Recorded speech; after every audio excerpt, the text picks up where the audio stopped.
Bakas sa mukha ni dating Presidential Legal Counsel Salvador Panelo na nasihan siya sa mga argumentong inihain ni Defense Counsel Nicholas Kaufman sa harap ng International Criminal Court o ICC laban sa mga binitawang pahayag ng prosecution sa unang araw ng confirmation of charges kay dating Pangulong Rodrigo Duterte.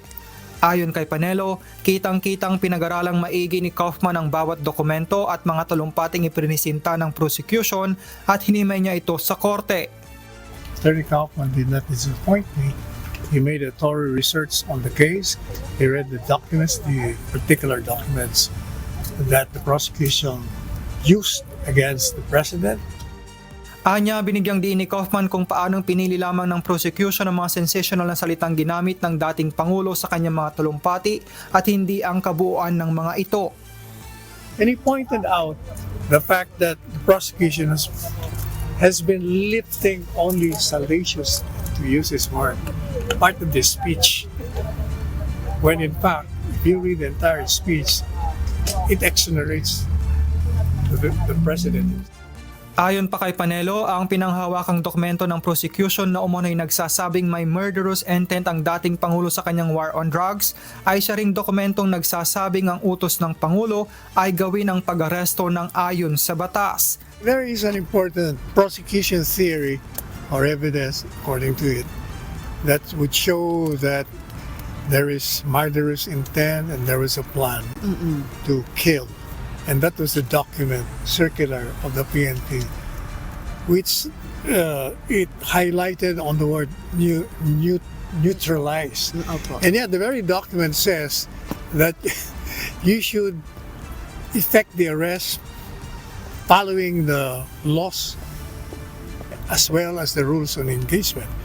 And that's why Attorney Kaufman was saying, you are presenting a document which is against your own case. Because that very document shows that the PNP is following the laws of the country. Samantala, dinipensahan naman ni Panelo si Kaufman sa sinabi nitong hindi maaring tawaging crime against humanity ang ginawa ng dating Pangulo dahil hindi naman buong civilian population ang nasawi. Well, that's very true. It's not the entire. Can you imagine 110 million Filipinos? If you will follow the prosecution's theory, Mr. Duterte, when he declared war on drugs, he was targeting the entire population. As correctly pointed out by Attorney Kaufman, it was only limited to those perceived to be or suspected to be criminals.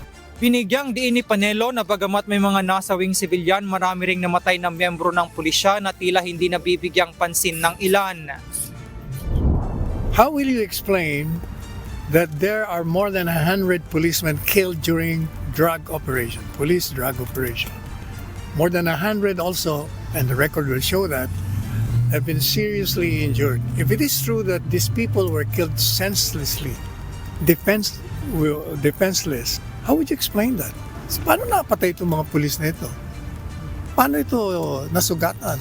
Kung walang, according to the prosecution, never na naglaban. Talaga may mamamatay pag you're involved in a drug syndicate and you're addicted to it. Talaga may hindi ka susuko ng peacefully. Talagang lalaban at lalaban. James Hilario, humahataw sa balita ngayon.